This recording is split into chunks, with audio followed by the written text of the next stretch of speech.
зборуваме за зелените вредности, знаеме дека тие не се однесуваат само на животната средина, туку и на почитување на човековото право, на достоинството, социјална правда, антинационализам, стратегија, одржлив развој и така натаму. Па што според вас знаат политичарите во нашата земја за зелените вредности? Колку се тие запознаени? Па не знам колку знаат.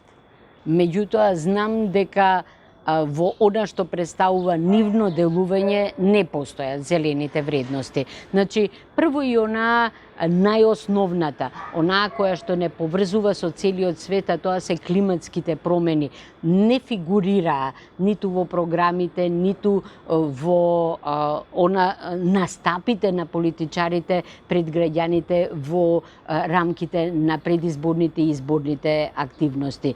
Значи, Македонија е земја за која што се вели дека ќе биде неверојатно многу на удар на климатските промени. Се прогнозира дека за 30 до 50 години ние ќе имаме за 30, 40, 50% помалку воден фонд.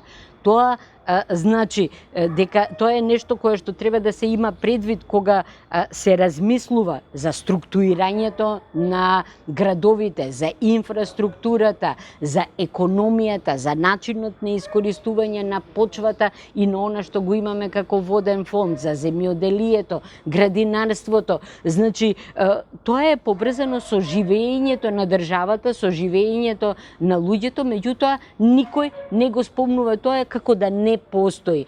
Да не зборуваме за оние други елементи кои што ја градат поголемата зелена слика, а кои што се поврзани со сиромаштијата, со еднаквоста на шансите на луѓето, со кои што еве сега ќе се судриме многу при почетокот на учебната година, заради тоа што има родители кои што инсистираат на тоа наставата да биде преку интернет, електронска, без физичко присуство и слично. Меѓутоа, ние имаме огромен број од населението каде што децата едноставно немаат достап до таков вид на алатки со кои што би можеле да следат таков вид на настава. Значи, нееднаквостите доаѓаат неверојатно многу до израз.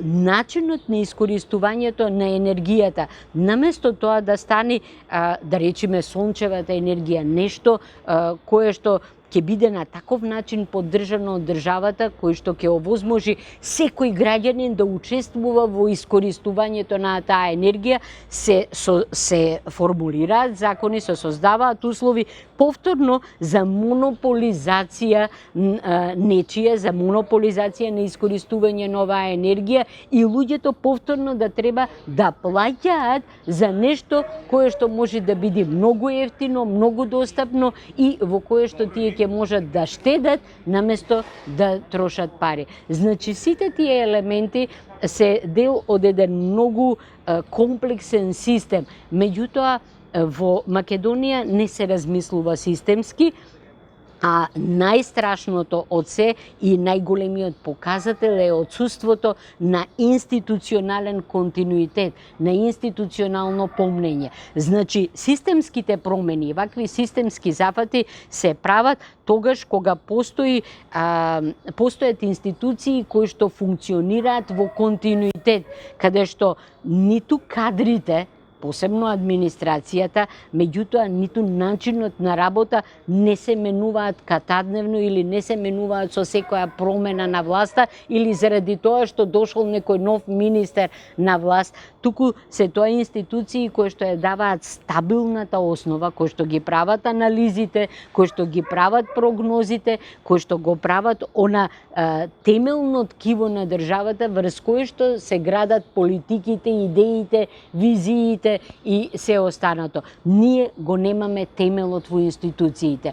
Па дури министер која ќе дојде во одредено министерство, со оглед на тоа што доаѓаат најчесто луѓе кои што поема немаат од таа материја која што се работи во тоа министерство, тие и не знаат што да прават со институциите, не знаат како да ги искористат. Исто како на човек кој што не ги знае можностите на еден компјутер, да му дадите компјутер и тој ќе го искористи како машина за куцање. Не знае што да прави со него, не ги знае неговите капацитети. Истото се случува и кај нас со министерствата и институциите. Тие министри работат со 2-3 луѓе, не можат да го искористат целокупниот човечки капацитет кој што им стои на располагање. И автоматски не може ниту едно комплексно прашање, посебно не вакво како што е зелената идеја, да биде ни зачнато, ни затангирано со ваков несистематски, со ваков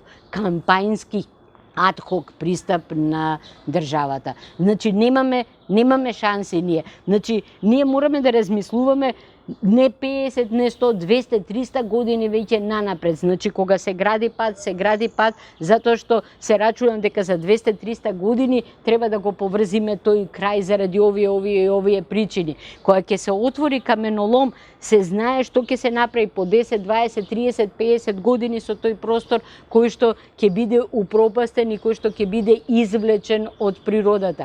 Кога ќе се изгради гасовод, се размислува за тоа каде се гради, зошто се гради, на кој начин ќе може после да се извлечеме од зависноста од гасот во одреден период, кога ќе преминеме на други, уште поеколошки начини на искористување на енергијата. Кај нас имаме на власт луѓе кои што со гордост кажуваат дека се отворени нови ископи на јаглен. Значи во момент кога цела Европа ги затвора веќе сите термоцентрали, значи го забранува употребувањето на јагленот за производство на енергија, ние викаме имаме ископ за наредните 20 години. Мислам, навистина треба или да си многу интелектуално ограничен, или воопшто да не ти е гајле за своите граѓани и да мислиш само за личен профит, за да можеш толку јавно да го кажеш едно вакво нешто. Тоа значи дека не успевајќи да се справат на овие капитални дела за човечкото достоинство и личната среќа не можеме да правиме. Квалитетот на живење воопшто не постои за нашите политичари. Мислам, во повеќе наврати сме разговарале, да речеме, и како представник на граѓанскиот сектор и сега и како вклучена во партија со одредени представници во власта да им објасниме дека не е доволно да зборуваме за минимална плата, не е доволно да зборуваме за зголемување на социјалната помош. Значи, тоа е нешто почетно, тоа е нешто без што не се може. Она што треба да го обезбеди квалитетот на живење на луѓето е разговарање на кој начин да добијат поевтина струја, на кој начин да добијат поевтина вода, огрев, кров на главата и можност активно да бидат вклучени во се она што представува културно, образовно живење на државата и искористување на сите технолошки предности кои што ги имаат луѓето кои што имаат поголеми примања. Меѓутоа, квалитетот на живење дефинитивно кај нас се уште е на ниво на преживување. И викат, еве, имаат да преживеат, имаат корка леп, супер, живеат, 40-50 години без проблеми.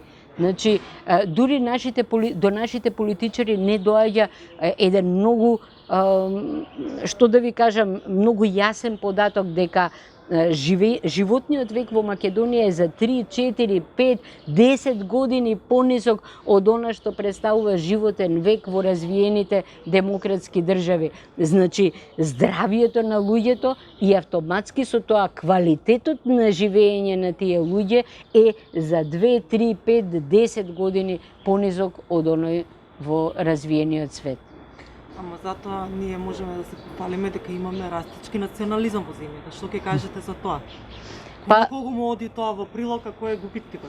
Тоа е нормално. Значи, тогаш кога партиите, кога политичарите, кога тие кои што ја освојуваат власта не можат да понудат нешто позитивно, не можат да понудат визија, не можат да понудат идеја за развој и конкретни, видливи промени во секојдневното живење, тие секогаш посегаат по национализмот, затоа што тоа е она нерационално околу кое што може да се соберат народните маси, околу кое што може да се разгорат негативни емоции и околу кое што може да се изврши поделба на граѓаните, за да не можат да се обединат во барањето на своите истоветни задоволување на своите истоветни потреби и интереси.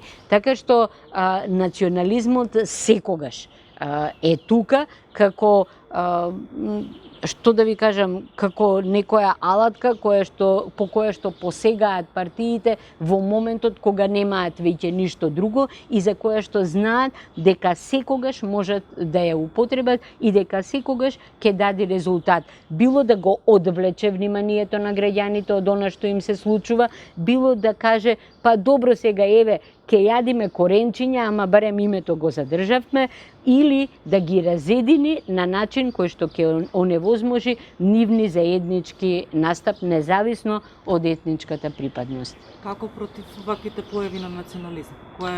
Кои се решенијата?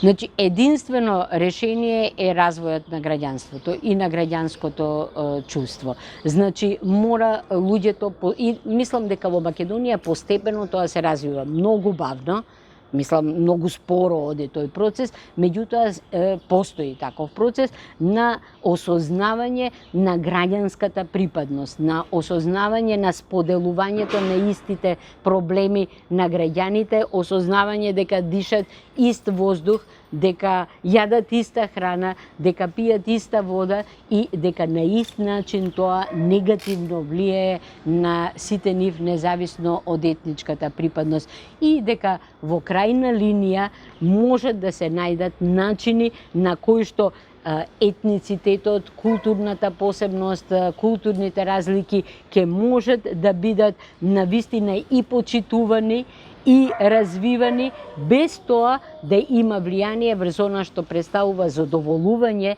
на потребите и интересите на граѓаните како еднакви, како истоветни потреби и интереси. Значи, развојот на граѓанството. Мислам дека тука многу голема улога имаат и би требало да имаат невладините организации и нивниот пробив во се она што представува разградување на монолитноста на етничките блокови кои што им одговараат само на политичките партии.